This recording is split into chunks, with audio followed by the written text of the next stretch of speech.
बिस्मिल्लाहिर्रहमानिर्रहीम। Dear students, उम्मीद है आप सब खैरियत से होंगे। आज हम अपनी इंटीटेस्ट सीरीज का लेक्चर नंबर 7 डिस्कस करने जा रहे हैं। तो हमारा आज का टॉपिक है इनवर्स ऑफ अ फंक्शन। किसी भी फंक्शन का इनवर्स हमने कैसे मालूम करना है। तो बड़ा ही एक इम्पॉर्टेंट टॉपिक है हर लिहाज से। इंटीटेस्ट में भी और नॉर्मल एक्सलिंग के अंदर, नॉर्मल जो एग्जाम होते हैं उनके अंदर भी इनवर्स से रेलेवेंट एमसीक्यू आमतौर पर लाजमी पेपर में पूछा जाता है।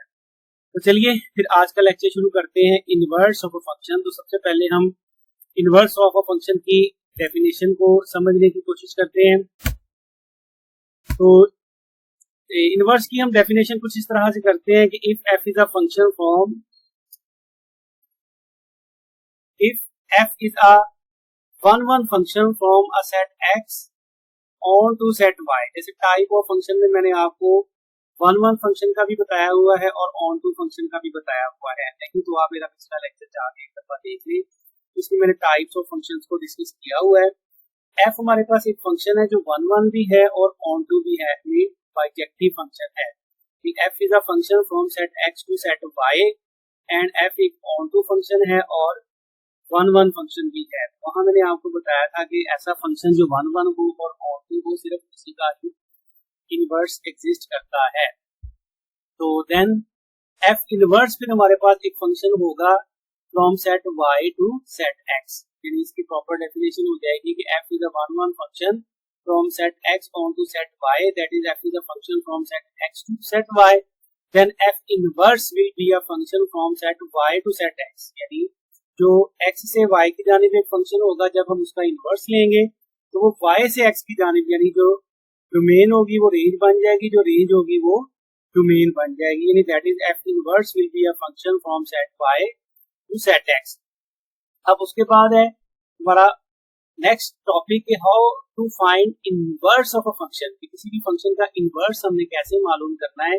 अगर सिंपल सेट्स की फॉर्म में हमें फंक्शन दिया जाए, बिल्कुल बेसिक्स के लिहाज से अगर डिस्कस करें, जैसे ए सेट हमारे पास है 1 2 3, बी सेट हमारे पास है 4 5 6।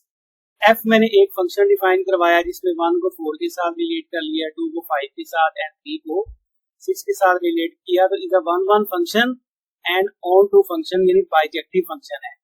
वन फंक्शन अगर आपको याद हो, ऐसा फंक्शन जिसकी रेंज के अंदर रेपिटेशन ना आए उसे वन फंक्शन कहते हैं। जैसे रेंज इसकी 4 5 और 6 बन रही है, इसमें किसी किस्म की कोई भी रेपिटेशन नहीं है। और ऑन टू फंक्शन होता है जिसकी रेंज जो है वो सेट बी के बराबर हो। तो रेंज इसकी 4 5 6 सेट बी के बराबर आ रही है, लिहाजा ये वन भी है और ऑन टू भी है। तो ऐसा फंक्शन जो वन भी हो और ऑन टू भी हो उसे बाइजेक्टिव फंक्शन कहते हैं। एफ मैंने एक बाइजेक्टिव फंक्शन लिया है, ठीक है।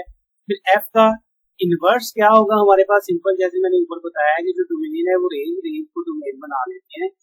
वाई टू एक्स हो जाएगा, यानी इसके ऑर्डर पेयर को इंटरचेंज कर देंगे कि 1 4 की बजाय 4 1, 2 5 की बजाय 5 2, 3 6 की बजाय 6 3। तो सिंपल हमारे पास किसी भी फंक्शन का इनवर्स हम इस तरह से मालूम कर देंगे अगर ये हमें इस तरह से ऑर्डर पेयर की फॉर्म में, सेट्स के दरमियान रिलेशन की फॉर्म में फंक्शन दिखता है, ठीक है। जैसे f1 हमारे पास एक और फंक्शन है, ये बड़ी अच्छी और इंपॉर्टेंट एग्जांपल है, आपके कॉन्सेप्ट को ज्यादा अच्छे तरीके से क्लियर करेगी। एक और फंक्शन मैंने लिया है, जैसे इसमें एलिमेंट्स मैंने लिए 1 को 5 के साथ रिलेट कर लिया, 2 को मैंने 4 के साथ रिलेट कर लिया और 3 को मैंने भी 4 के साथ रिलेट किया। अगर डायरेक्टली अगर इसको चेक करें तो ये फंक्शन बन रहा है। ये फंक्शन के लिए जरूरी है कि डोमेन जो है वो सेट ए के बराबर हो और डोमेन के किसी भी एलिमेंट में रेपिटेशन ना हो। तो डोमेन इसकी 1 2 3 सेट ए के बराबर ही बन रही है और डोमेन का कोई भी एलिमेंट रिपीट नहीं हो रहा। लेकिन अगर टाइप्स में जाके देखें ना, इसकी रेंज बन रही है 5 4 4, यानी 4 और 5 इसकी रेंज बन रही है। यानी रेंज में अगर देखें तो ये 4 और 4 रिपीट हो रहा है। ऐसा फंक्शन जिसकी रेंज के अंदर रेपिटेशन आ जाए वो फंक्शन वन नहीं होता, it is not a one function. अब जाहिर है कि जो वन नहीं होगा वो बाइजेक्टिव भी नहीं होगा, लिहाजा f1 मैंने एक फंक्शन लिखा है लेकिन ये वन नहीं है। अब इस फंक्शन का अगर मैं इनवर्स निकालता हूँ, यानी f1 का इनवर्स मैंने निकाला, उसी तरह से 1 5 है तो 5 1 हो गया, 2 4 है तो 4 2 हो गया, 3 4 है तो 4 3 हो गया। लेकिन यहाँ क्लियर है कि जब हमने इसका इनवर्स निकाला, क्योंकि पहले रेंज इसकी रिपीट हो रही थी, जब इनवर्स निकाला तो पूरी रेंज इसकी डोमेन बन गई, तो अब इसकी डोमेन रिपीट हो रही है। तो लिहाजा अब जिसकी डोमेन रिपीट हो जाए वो एक फंक्शन ही नहीं रहता, इज नॉट अ फंक्शन।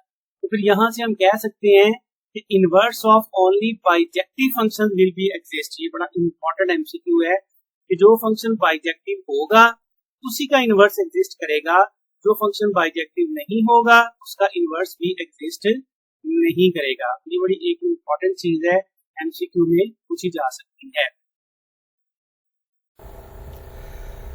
अच्छा जी, अगर हमारे पास कोई भी फंक्शन सेट बिल्डर फॉर्म में आ जाता है, यानी for a function in set builder form, तो उसका इनवर्स फिर हमने कैसे मालूम करना है? With domain and range subsets of real numbers. यानी कोई भी फंक्शन हमारे पास अगर सेट बिल्डर फॉर्म में आता है तो उसका हम इनवर्स कैसे मालूम करेंगे? तो आमतौर पर इसी से रेलेवेंट क्वेश्चन जो है वो पेपर में पूछता है। तो here is the process for finding the inverse when function is given in set builder form. So we have a function f of x is equals to 2x plus 1 and we have to find the inverse of this function। तो इसका inverse मालूम करने के लिए हम एक method use करेंगे जिसको हम 3 स्टेप मेथड कहते हैं। तो सबसे पहला काम हम ये करेंगे, जो भी फंक्शन हमें दिया गया है उसे हम y के बराबर सपोज कर लेंगे। यानी सबसे पहले हम क्या करेंगे, जो भी f of x होगा उसे y के बराबर सपोज कर लेंगे, y is equals to f of x। और यहां से हम क्या करेंगे, x की वैल्यू निकाल लेंगे। तो f लेफ्ट साइड पे जाएगा, f inverse of y is equals to x आ जाएगा।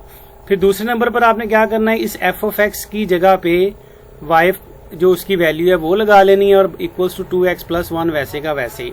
और ये जो हमारे पास इक्वेशन बनेगी इसे आपने x के लिए सॉल्व करना है, यानी इसको में से x की वैल्यू निकालनी है। तो ये प्लस 1 है, लेफ्ट साइड पे जाके माइनस 1 हो गया, और x के साथ 2 था, राइट साइड पे लेफ्ट साइड पे जाके डिवाइड हो गया। तो x की वैल्यू हमारे पास आ गई y माइनस 1/2। यानी आपने सबसे पहले f ऑफ x को y से सपोज किया, यहां से x की वैल्यू आ गई, f लेफ्ट साइड पे मूव हुआ, f inverse of y is equals to x। फिर f ऑफ x की जगह पे y लिखा जो 2x प्लस 1 आया, और इक्वेशन को आपने x के लिए सॉल्व किया तो x की वैल्यू आ गई y माइनस 1/2। फिर यहाँ पे आप x की जगह पे क्या करेंगे, ये उसकी value f inverse of y put कर देंगे। तो आप देखेंगे ये सारी की सारी जो इक्वेशन है ये y में चली गई। तो आपने फिर लास्ट स्टेप यहाँ पे ये करना है, स्टेप नंबर 3 कि रिप्लेस कर देना है y को x के साथ। यानी इसके अंदर आप y की जगह पे x लिख देंगे। तो f इनवर्स ऑफ ये y था, y की जगह पे x आ गया, और इसी तरह से ये y था, इसकी जगह पे भी x आ गया। तो ये हमने इस given function f of x जो कि 2x प्लस 1 के बराबर था, इसका इनवर्स मालूम कर लिया। ये हमारे पास नॉर्मल तरीका होता है किसी भी फंक्शन का इनवर्स मालूम करने का, जब वो सेट बिल्डर फॉर्म में दे दिया जाए। और आपको पता है कि जितने भी फंक्शन हम आमतौर पे सेकंड ईयर की बुक में डिस्कस करते हैं सेट बिल्डर फॉर्म में, वो सारे के सारे फंक्शंस की डोमेन और range subsets of real number ही होती है। तो डोमेन रेंज का टॉपिक मैं बड़ी डिटेल में आपको पिछली वीडियो में बता चुका हूँ। अगर आपने वो नहीं देखा तो रिकमेंडेड है कि वो भी आप लाजमी एक दफा देख लें। तो ये हमारे पास नॉर्मल मेथड होता है किसी भी फंक्शन का इनवर्स मालूम करने का। चलिए आगे चलते हैं। एक और एग्जांपल, f ऑफ x बराबर हमारे पास है माइनस एक्स प्लस 9, इसकी पावर 3, इसका इनवर्स निकालना है। तो जैसे मैंने बोला y को हम f ऑफ x के बराबर सपोज कर लेंगे। तो यहाँ से हमारे पास y लेफ्ट साइड पे आया तो f inverse of y is equals to x आ गया। तो यहाँ से f ऑफ x की जगह पे हमने y उसकी वैल्यू लगा दी, right side minus x plus 9 की पावर 3 वैसे की वैसे। अब जैसे मैंने बोला इस इक्वेशन को हमने x के लिए सॉल्व करना है, x की वैल्यू निकालनी है। तो उसके लिए फिर पावर 3 खत्म करनी थी, दोनों तरफ मैंने इसकी पावर 1/3 ले ली। तो ये 3 से कैंसिल हुआ, तो y की पावर 1/3 बराबर आ गया माइनस एक्स प्लस 9। अब x की वैल्यू निकालनी है, तो x को माइनस को लेफ्ट साइड पे शिफ्ट किया, प्लस x हो गया। y की पावर 1/3 को राइट साइड पे शिफ्ट किया तो y की पावर प्लस 1/3 हो गई। तो यहां से फिर आप क्या करेंगे, x जब निकल आया इक्वेशन सारी की सारी x में ट्रांसफर हो गई, तो x की आपने ये वापस वैल्यू लगा लेनी है, f इनवर्स ऑफ y बराबर आ गया 9 माइनस y की पावर 1/3। यानी सारी की सारी इक्वेशन y में चली गई। तो आपने फिर क्या करना है, रिप्लेस कर लेना है y को x के साथ। तो y को हमने x के साथ रिप्लेस किया, y की जगह पे x, तो y की जगह पे x। ये हमारे पास इस फंक्शन का इनवर्स आ गया कि f ऑफ x बराबर माइनस एक्स प्लस 9 की पावर 3 था, तो f इनवर्स x आ गया 9 माइनस x की पावर 1/3। इस तरह से हम किसी भी फंक्शन का इनवर्स मालूम करते हैं। जैसे एक और एग्जांपल देखें कि f ऑफ x बराबर ये हमारे पास है 2x plus 1 over x minus 1, इसका इनवर्स निकालना है। तो उसी तरह let y is equal to f of x, f inverse of y x के बराबर एफ ऑफ एक्स की जगह पे वाई और इस इक्वेशन को हम एक्स के लिए सॉल्व करेंगे। तो ये x minus one left side पे आगे मल्टीप्लाई हुआ, वाई को अंदर मल्टीप्लाई किया, वाई एक्स के साथ अलहदा, वाई वन के साथ अलहदा मल्टीप्लाई हुआ। ये 2x को लेफ्ट साइड पे शिफ्ट किया माइनस 2x, वाई को राइट साइड पे शिफ्ट किया प्लस वाई। तो इन दोनों में से उसी तरह से x कॉमन निकाला, तो x की वैल्यू फिर ये y minus two right side पे जाके डिवाइड हुआ, तो ये y plus one over y minus two आ गई। तो x की जगह पे उसी तरह से उसकी value f inverse of y लगा दी हमने, तो f इनवर्स ऑफ y बराबर आ गया y plus one over y minus two, यानी सारी की सारी इक्वेशन y में चली गई। तो अब लास्ट स्टेप आपको पता है, y को x के साथ रिप्लेस कर दिया जाएगा, y की जगह x, y की जगह x, y की जगह x, तो ये हमारे पास f इनवर्स ऑफ x आ गया। तो इस तरह से हम किसी भी फंक्शन का इनवर्स मालूम कर सकते हैं। अच्छा, यहाँ पे एक चीज और मैं आपके साथ शेयर करता हूँ कि एक शॉर्टकट मेथड डिस्कस कर रहा हूँ, बड़ा इंटरेस्टिंग है कि अगर इस किस्म का फंक्शन आ जाए हमारे पास f ऑफ x बराबर 2x plus one over x minus one, इसका आपने इनवर्स निकालना हो तो आप बगैर कैलकुलेशन के डायरेक्टली इनवर्स निकाल सकते हैं। उसके लिए आपने करना क्या है कि ये जो भी फंक्शन दिया हुआ है, आपने सबसे पहले ना इसको एक मैट्रिक्स फॉर्म में लिखना है तरतीब के साथ, यानी ऊपर भी एक, गौर से देखें ना, लीनियर फैक्टर है, नीचे भी एक लीनियर फैक्टर है 2x plus one x minus one. तो इसको मैंने क्या किया, एक मैट्रिक्स में लिख लिया, ये 2 और 1 लिख लिया, ये इसका x का कोफिशिएंट 1 है और इधर माइनस 1 लिख लिया। फिर नेक्स्ट काम आपने क्या करना है, इसका एडजॉइंट ले लेना है, ठीक है ना। एडजॉइंट आपको पता है कैसे लेते हैं, इसकी प्रिंसिपल डायगोनल की जगह बदल देते हैं और जो सेकेंडरी डायगोनल होता है उसकी लामतें बदल देते हैं। ये -1 ऊपर 2 नीचे, और इसकी लामतें बदली तो -1 हो गया। अब जब एडजॉइंट लिया तो वापस आपने फिर इसको इक्वेशन फॉर्म में लिख देना है उसी तरह से, -x -1 आ गया और -1 प्लस 2 आ गया। तो उसके बाद सिंप्लीफाई करने के लिए ऊपर से भी माइनस नीचे से भी माइनस कॉमन निकाला, तो माइनस माइनस से कैंसिल होके f इनवर्स ऑफ x वही आ गया जो पीछे हमने कैलकुलेशन से मालूम किया था। तो ये हमारे पास फिर एक शॉर्टकट मेथड बनता है कि अगर f ऑफ x हमारे पास इस किस्म का फंक्शन आ जाए ax प्लस बी ओवर सी एक्स प्लस डी, यानी ऊपर भी लीनियर फैक्टर नीचे भी लीनियर फैक्टर, तो इसका इनवर्स मालूम करने का एक शॉर्टकट तरीका है कि आप इसको सबसे पहले मैट्रिक्स फॉर्म में लिख लें, a और b c और d लिख के इसका आप क्या करेंगे, एडजॉइंट लेंगे, a d को इंटरचेंज किया और इसकी अलामतें बदली और इसको वापस इक्वेशन फॉर्म में लिख देंगे। तो ये dx माइनस बी और cx minus c x plus a, तो ये इसका इनवर्स आ जाएगा। इस तरह से किसी भी फंक्शन का आप बड़ी आसानी से इनवर्स मालूम कर सकते हैं शॉर्टकट तरीके से, लेकिन उसके लिए जरूरी है कि ये इस तरह का फंक्शन आए, ऊपर भी लीनियर फैक्टर नीचे। बाकी अगर नॉर्मल क्वेश्चन आता है तो नॉर्मल मेथड जो मैंने आपके साथ शेयर किया वैसे इनवर्स मालूम कर सकते हैं। तो जैसे अगर इस किस्म का फंक्शन हमारे पास आ जाए f ऑफ x बराबर है 1 ओवर x माइनस 3, इसका आपने इनवर्स, अच्छा इसमें एक और तरह के क्वेश्चन आते हैं हमारे पास, नेक्स्ट टाइप ऑफ क्वेश्चन मैं आपके साथ शेयर कर रहा हूं, ठीक है। इनवर्स मतलब वो कैसे मालूम करते हैं वो टॉपिक यहाँ पे हम वाइंड अप करते हैं।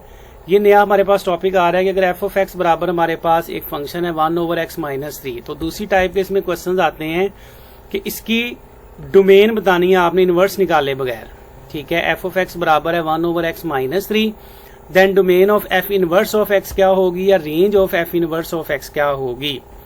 तो ये आप कैसे मालूम कर सकते हैं, तो इसका तरीका भी सिंपल मैंने आपको पहले बताया हुआ है कि पहले आपने ये करना है कि जो given f of x function होगा उसकी सिंपल डोमेन मालूम कर लेनी है। तो डोमेन आपको पता है कि अगर फ्रैक्शनल फॉर्म में हो तो देखना है कि डिनोमिनेटर में 0 किस वजह से आ रहा है, तो 3 की वजह से आ रहा है, तो रियल नंबर में से फिर 3 निकाल देंगे, बाकी फंक्शन सारे के सारे रियल नंबर जिसकी डोमेन बन जाएंगे। और इसी तरह f ऑफ x की रेंज क्या हो जाएगी, तो ये भी मैंने आपको बताया हुआ है कि ऊपर सिंपल हमारे पास कोई भी कांस्टेंट हो, वेरिएबल सारी नीचे हो, तो फिर रेंज जो होती है वो सिंपल रियल नंबर में से 0 को निकाल दें तो वो सारे के सारे रियल नंबर 0 के अलावा इसकी रेंज बन जाते हैं। तो ये डोमेन और रेंज वाला मैंने अलहदा से लेक्चर शेयर किया हुआ है, वो जाके देखें अगर आपको ये बात अच्छी तरह से समझ नहीं आ रही, तो वो फिर बड़ी आसानी से आपको सारी की सारी ये चीजें समझ आएंगी। तो अब आपने simple function f of x की डोमेन निकाल ली रियल नंबर -3 और f ऑफ x की रेंज भी निकाल ली रियल नंबर -0।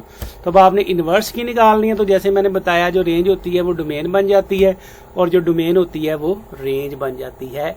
इस तरह से ये भी MCQs बनते हैं इस टॉपिक में से कि गिवन फंक्शन दे के कहता है उसकी इनवर्स की डोमेन या रेंज बताएं, तो सिंपल की आपने डोमेन रेंज निकाल के जो रेंज होगी वो डोमेन बन जाएगी, जो डोमेन होगी वो इसी तरह से रेंज बन जाएगी। जैसे ये एक और एग्जांपल देख लेंगे, एक फंक्शन है, इसकी कहता है कि इनवर्स की डोमेन या इन्वर्स की रेंज बताएं। तो आप क्या करेंगे, पूरा सॉल्व करके भी निकाल सकते हैं। इन्वर्स का मैंने आपको शॉर्टकट ट्रिक भी बताया है। बहरहाल डायरेक्ट अगर निकालें तो देखें, एक्स की जगह पे 3 लगाएं तो 0 बन रहा है डिनोमिनेटर, तो डोमेन इसकी बन जाएगी रियल नंबर में से 3 निकाल देंगे। और रेंज के लिए भी मैंने आपको इसका शॉर्टकट बताया हुआ है कि इस तरह का फंक्शन अगर हमारे पास आए, ये वहां मैंने बताया हुआ आपको डोमेन रेंज के लेक्चर के अंदर, कि ऊपर भी लीनियर फैक्टर आए नीचे भी लीनियर फैक्टर आए, तो इसकी रेंज हो जाएगी रियल नंबर में से निकालेंगे a/c, यानी ऊपर से लीडिंग कोफिशिएंट नीचे से लीडिंग कोफिशिएंट। तो इसी फार्मूले से इस फंक्शन की रेंज हमारे पास आ जाएगी रियल नंबर माइनस ऊपर से लीडिंग कोफिशिएंट 2 है नीचे से 1 है, तो रियल नंबर -2/1 यानी रियल नंबर -2 इसकी रेंज बन जाएगी। तो लिहाजा जो रेंज है वो इस फंक्शन की डोमेन बन जाएगी और जो डोमेन है वो इस फंक्शन की रेंज बन जाएगी। तो कुछ इस तरह से इस टॉपिक से रेलेवेंट एमसीक्यूज जो है वो पेपर में फ्रीक्वेंटली पूछे जाते हैं। इसी तरह इनवर्स के टॉपिक में से कुछ इस तरह के सवाल भी आमतौर पर पूछे जाते हैं कॉम्पोजिशन ऑफ फंक्शंस की फॉर्म में। इनवर्स की सिंपल के साथ कॉम्पोजिशन, जैसे f ऑफ x बराबर है 2x + 1/x - 3, then f inverse of f of 2 किसके बराबर होगा। यानी इसका आंसर ऑप्शन में आपके सामने 3 है, 2 है, 1 है या नन ऑफ दीज है। अब इसका एक तरीका तो यह है कि पूरी कॉम्पोजिशन निकाल के आप इसको पूरा सॉल्व करें, या दूसरा एक अल्टरनेट तरीका हमारे पास यह है कि हम इसके लिए एक प्रॉपर्टी यूज करेंगे, यानी डायरेक्ट आपको ये मैं शॉर्टकट मेथड ही बता रहा हूं कि f of f inverse of x या f inverse of f of x हो, तो f इनवर्स और f आपस में कैंसिल होके आंसर इसका सिंपल x आ जाता है। यानी f इनवर्स और f कैंसिल होके आंसर इसका सिंपल x आ जाता है। लेकिन इसके लिए जरूरी है कि ये जो x हमारे पास आ रहा है ना, ये इस फंक्शन की डोमेन में से होना चाहिए। ठीक है, तो इसी पैटर्न पे f जो f इनवर्स से कटेगा तो सिंपल इसका आंसर जो है वो ये 2 आ जाएगा। लेकिन इस चीज का जैसे मैंने दोबारा आपको बता रहा हूं, पहले भी बताया कि जरूरी है कि जो हम वैल्यू यहाँ पे आंसर के तौर पे लिख रहे हैं वो डोमेन में होनी चाहिए। जैसे यहाँ से देखें एक और एग्जांपल कि यही फंक्शन है। अब इसमें अगर मैं f inverse of f of 3 का आपसे पूछूं कि आंसर क्या होगा, तो यहाँ से f इनवर्स f से कैंसिल नहीं होगा। उसकी वजह यह है कि यहाँ से गौर से देखें ना, 3 इसकी डोमेन में ही शामिल नहीं है कि 3 - 3 पे ये फंक्शन अनडिफाइंड हो रहा है, यानी 3x की जगह पे लगा ही नहीं सकते। ऐसी सिचुएशन में फिर हम ये f इनवर्स की f के साथ कंपोजिशन नहीं निकाल सकते। तो ऐसी सिचुएशन में इसका आंसर जो है वो नन ऑफ दीज बनेगा। तो इस तरह से हमारे पास पॉसिबल एमसीक्यूज जो है वो फंक्शन के टॉपिक में से बन सकते हैं। तो यहाँ फिर हम अपना फंक्शन का जो टॉपिक है इसको कंप्लीट करते हैं। उम्मीद है आपको आज का लेक्चर अच्छे तरीके से समझ आया होगा। तो कल फिर इंशाल्लाह हम नेक्स्ट इसका लेक्चर जो है वो शुरू करेंगे। बड़ा इंपॉर्टेंट टॉपिक है हमारा next, limit of a function. तो बहुत ही इंपॉर्टेंट एमसीक्यूज जो है वो मेन टॉपिक ही सारा एमसीक्यूज के लिए है। तो अगला टॉपिक करने के बाद इंशाल्लाह आप फंक्शन की लिमिट्स को अपनी फिंगर टिप्स पे बड़ी आसानी से मालूम कर सकेंगे। तो चलिए फिर आज का लेक्चर खत्म करते हैं। नेक्स्ट इंशाल्लाह फिर नया लेक्चर में आपके साथ लेके आऊंगा लिमिट ऑफ फंक्शंस का।